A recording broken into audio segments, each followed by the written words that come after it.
Hello, I am Ryan Corpo, co-coordinator of Pax Christi New York State, and a member of the 50th Anniversary Planning Committee, alongside my colleague, former National Council Chair and Ambassador of Peace, Isaac Chandler. We are joined by the 1996 recipient of Pax Christi's Teacher of Peace Award, Sister Helen Prejean of the Congregation of St. Joseph. A leading Catholic voice against capital punishment in the United States, Sister Helen was the executive director of the National Coalition to Abolish the Death Penalty from 1985 to 1990. She is the Pulitzer Prize nominated author of Dead Man Walking, a stirring account of her time ministering to prisoners on death row at the Louisiana State Penitentiary. The book, published in 1993, spent 31 weeks on the New York Times bestseller list and was adapted into a play, an opera, and an Academy Award-winning film starring Susan Sarandon and Sean Penn. In 1996, Sister Helen was awarded the prestigious Laetare Medal from the University of Notre Dame.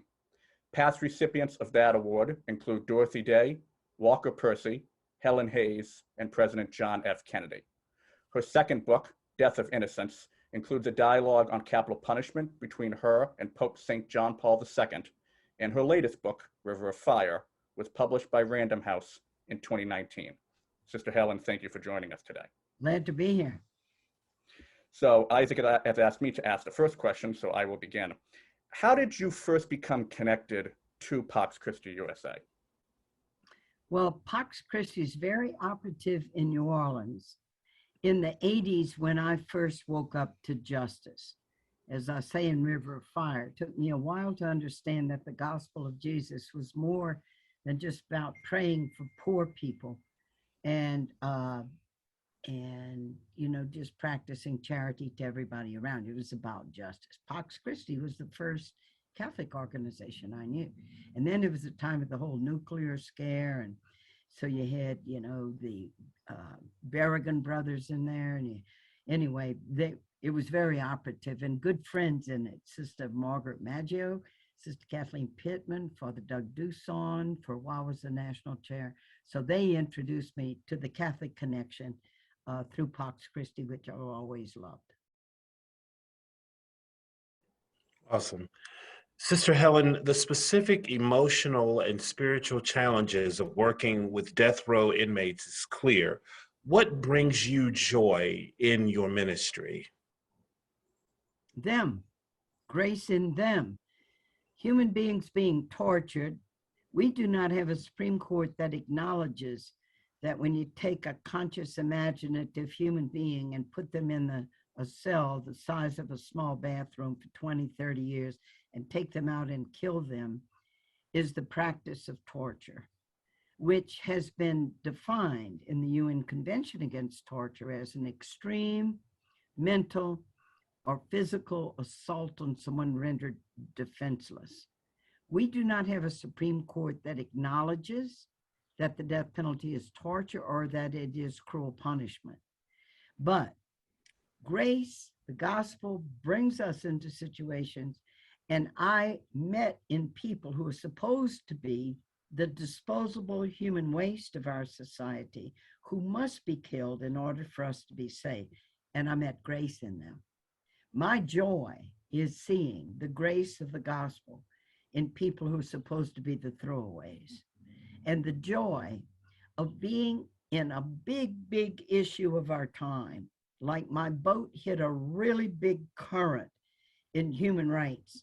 And when you're involved in something big, even when it looks like you're losing most of the time and people are being executed, you work for the small victories, like this man, Manuel Ortiz, that I have been accompanying for 20 of his 30 years on death row in Louisiana, is innocent.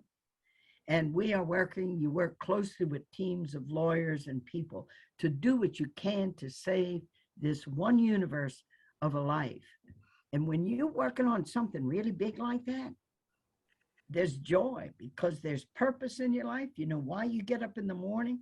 It stimulates you intellectually to find out all you can about this.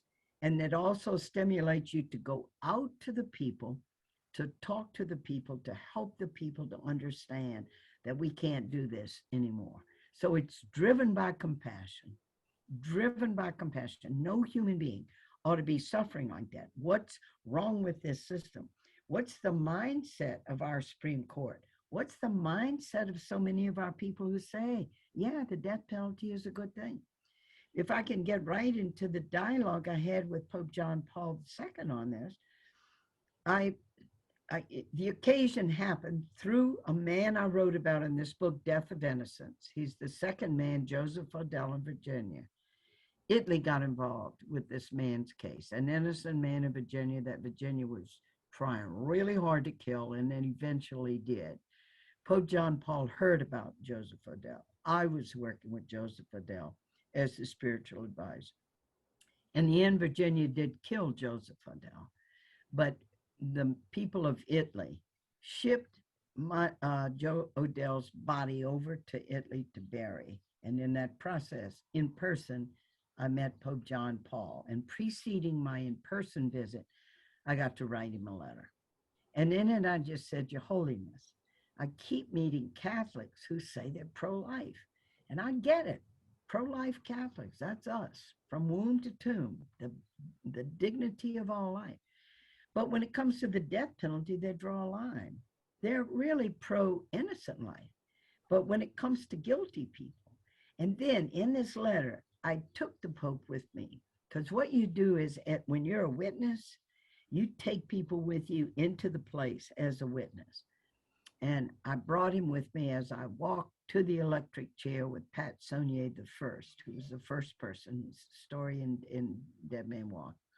I said, when you walk in with a man and he's shackled hand and foot, he's made completely defenseless, and hold on to that defenselessness because it's an essential element of torture.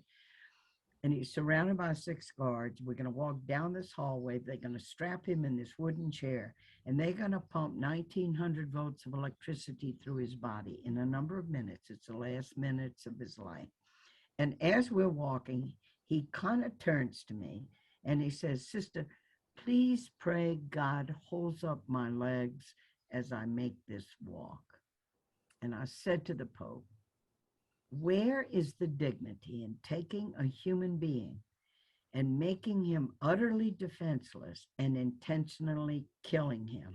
Is this what it means to defend society? We need you to help our church to understand the dignity of life is not simply for innocent life, but it applies to everybody, even the guilty who have done a crime, because every human being, as the gospel teaches, is worth more than the worst thing than they've ever done. Pope John Paul paved the way for Pope Francis in August 2018 to change the official teaching of the Catholic Church. And what he did when he was in St. Louis, publicly said the death penalty, he was the first Pope to put the death penalty with the other pro-life issues. He said no to abortion, no to euthanasia, no to physician-assisted suicide, and no to the death penalty, which is cruel. He acknowledged its cruelty, our Supreme Court hasn't, and unnecessary because we have prisons, we have a way to be safe. And then he added, even those among us who have done the most terrible crimes have a dignity that must not be taken from them. My image is that Pope John Paul II set the volleyball up over the net, and along came Pope Francis.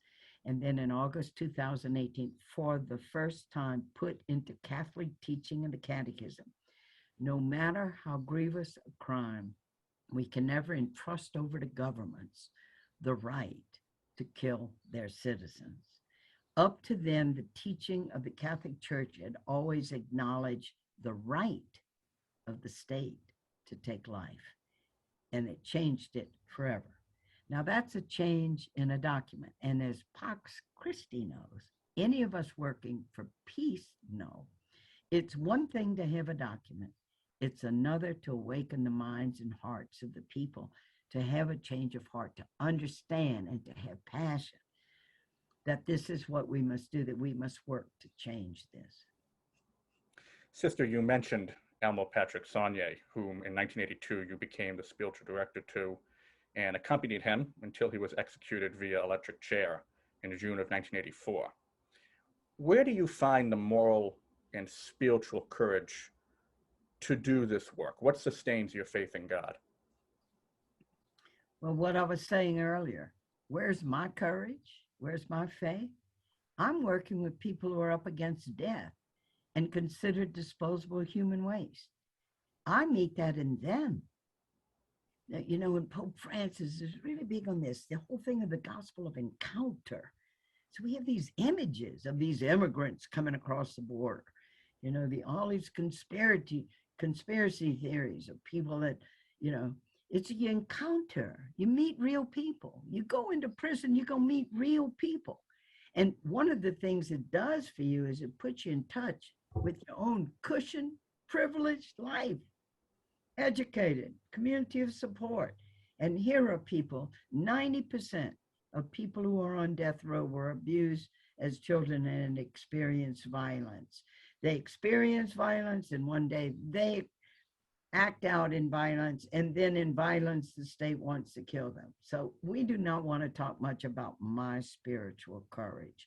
I'm impassioned because I'm in encounter with real people who have real dignity. And this is what energizes me. It's what gets me up in the morning. It's why I'm going to write this next book about Manuel Ortiz on death row, who for 30 years has this cry that nobody hears. I'm innocent. But you got to break it open for people how broken the system is. The theory of the death penalty that only the worst of the worst will be chosen to die. And we got the best court system in the world. We have a broken court system. It's only poor people chosen for death. Overwhelmingly, it's people who kill white people who are chosen for death. The racism is in it. The poverty is in it. And then you have a court system of privileged people who usually get on the court and are separated and isolated from real suffering and experience with poor people. And and you get involved in this, and it's overwhelming. Of course it's overwhelming, but you're on to that little spark of life, that dignity, and it gives you energy, and it fills you with love. And for the people too, not to judge the American people harshly. When I came out of that execution chamber that night in '84, when I just watched a man who had been alive. I'd known him for 2.5 years. I'd shared with him. We shared our souls with each other. It's not like I'm just pouring love on him and helping him. All the best stuff is mutual. He also was teaching me. And now then I watched. I said, look at my face. Look at my face. I'll be the face of Christ. I wanted him to have dignity when they killed him. I wanted him to know his dignity. It's all about that. You're a child of God. They're killing you. It's wrong. I'm here. I'm resisting. Look at my face, and I'll be the face of Christ. And he did. And I came out of that execution chamber that night in the dark. It happened right after midnight. Vomited. That was my first reaction. And then the mission was born right there. As Elie Wiesel, who wrote Night about the Holocaust, when you are a witness to something that is wrong and the rest of your society, or most of the people in your society, are not awake to it, you have a moral imperative then to be the witness and to go out. And I remember there in the dark outside those gates at Angola prison, thinking of the American people. When Dead Man Walking came out in '93, 80% of the American people said they supported the death penalty. That's '93. In '84 in Louisiana, a deep South state, that's accomplished one of the, over 75% of all executions have happened in the former slave states because racism is so deep in this thing. And I felt for the people in compassion. I remembered the section where Jesus looked out of the crowd and had compassion on them, because they were like sheep without a shepherd. They've just bought into all this law and order stuff politicians run, and we got to fight fire with fire. We got to have the death penalty. And for the most part, like me, for a long time in my life, was separated from really poor and struggling people. The more privilege you have, the better neighborhood you live in, the better education you get, the more privileged you are, the more often you're isolated and never have experiences with people who are suffering. And I had. It was a great grace. And my mission was born that night. I'd got to go to the people. I didn't know what I was going to do. I'd never written a book before. I just started going wherever there could be an audience. I began to go and I began to talk to them as witness. Let me tell you what happened to me. Let me tell you the way I used to think about the death penalty. And the secret, the reason the film of Dead Man Walking is so good is because the book of Dead Man Walking was good. And the reason the book of Dead Man Walking was good was because I had a wonderful editor. And in the first draft of Dead Man Walking, all I wanted to do was just take people in that execution chamber, show the torture, show the human rights of the person. And when Jason Epstein, my editor at Random House, saw that first draft of Dead Man Walking, he said, "Helen, nobody's going to read your book." I go, "Why?" I mean, I'm a good writer. I know how to bring. And he goes, "Because you wait far too long before you take people into the crime. 2 innocent teenage kids were shot in the back of the head and killed, and the girl was raped by this man, Patrick Saunier, and his brother. And they're going to think, well, she's a Catholic nun. She believes in Jesus. She believes in forgiveness. And they're not going to think you have the moral courage to actually stand and be outraged at that crime. And if you don't talk about the killing of those innocent kids in the first 10 pages of this book, nobody's going to read this book. And then your job as the writer of the book is to take people on the journey, stand in the outrage of the killing of these 2 kids and the agony it's going to plunge their parents and family in for the rest of their life. Stand there with them in the pain. And then your job is to take your reader with you step by step out of that outrage for the victims and then into the finally into the execution chamber, that they can see this is a human being who's being executed, and bring their heart there. And that is what will break them open. I did not know the power of the book.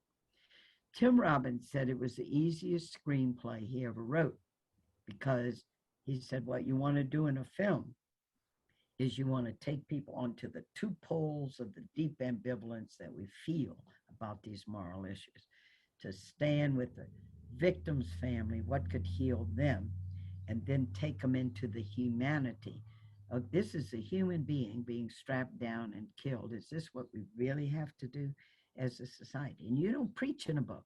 You just take people in there. So and that's what he did in Dead Man Walking, in the film.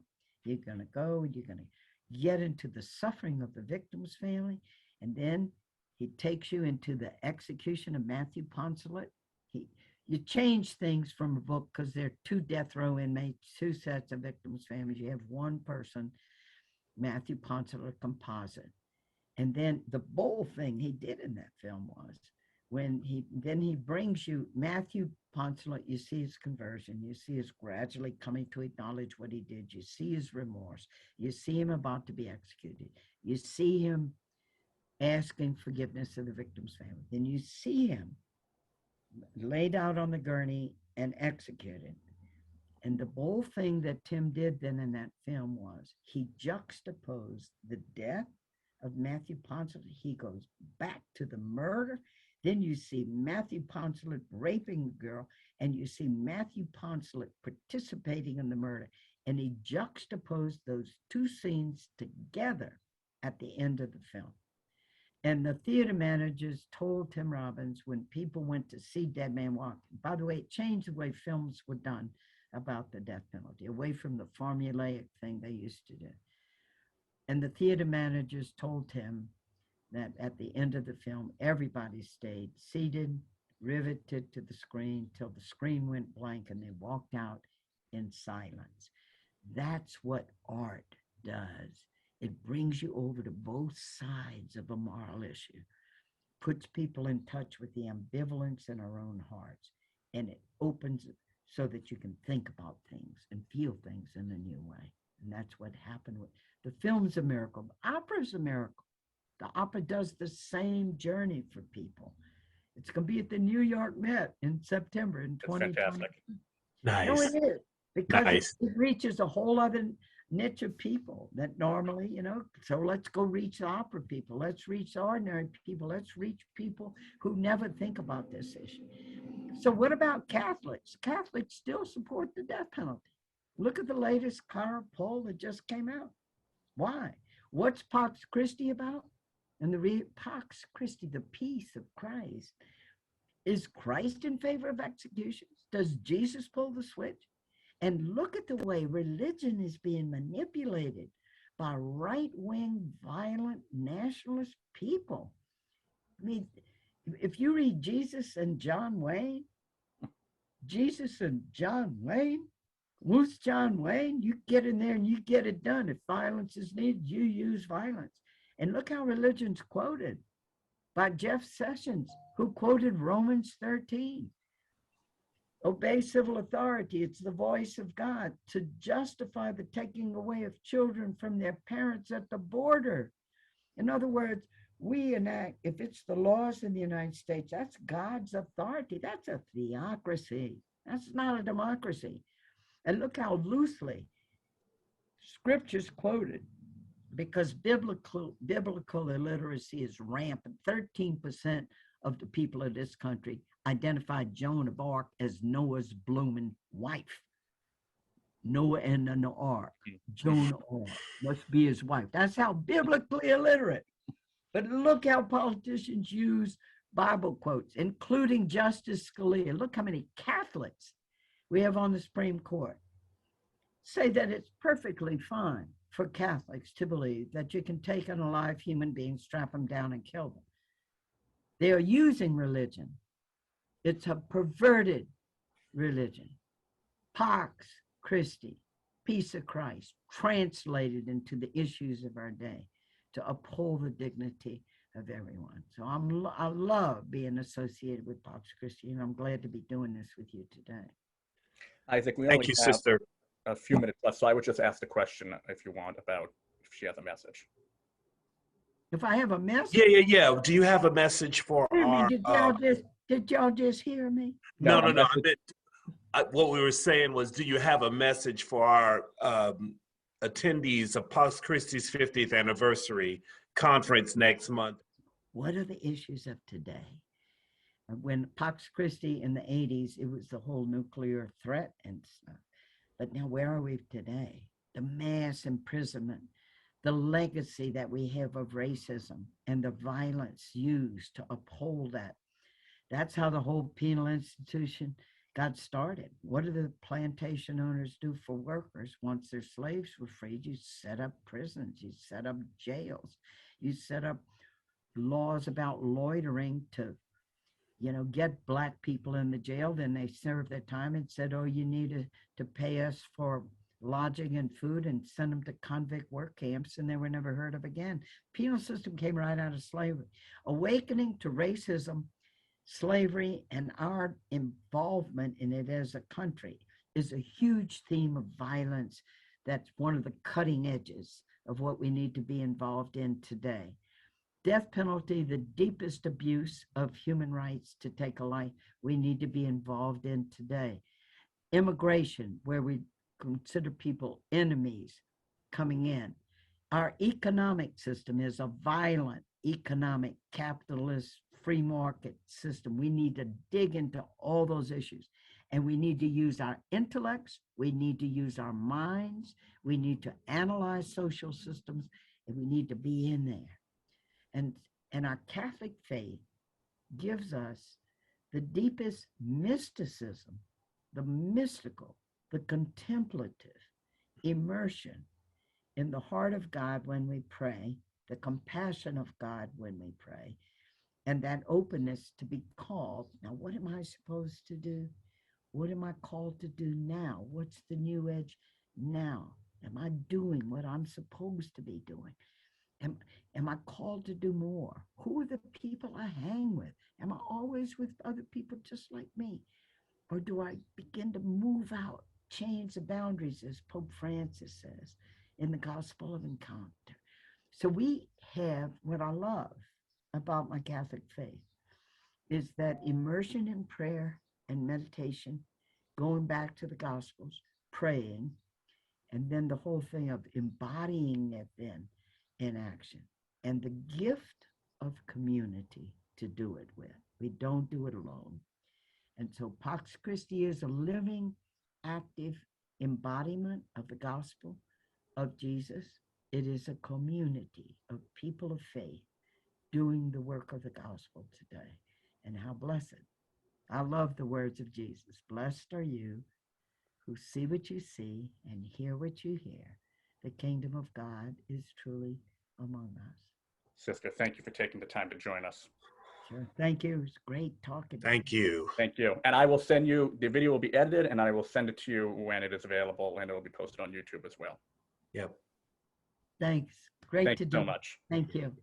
Have Will a you be great my day. best friend? Don't miss a joy. When you're doing the gospel, you do have joy. Yes, ma'am. Thank you. Thank Thank you. you again. Good to see you. Bye, y'all. Bye.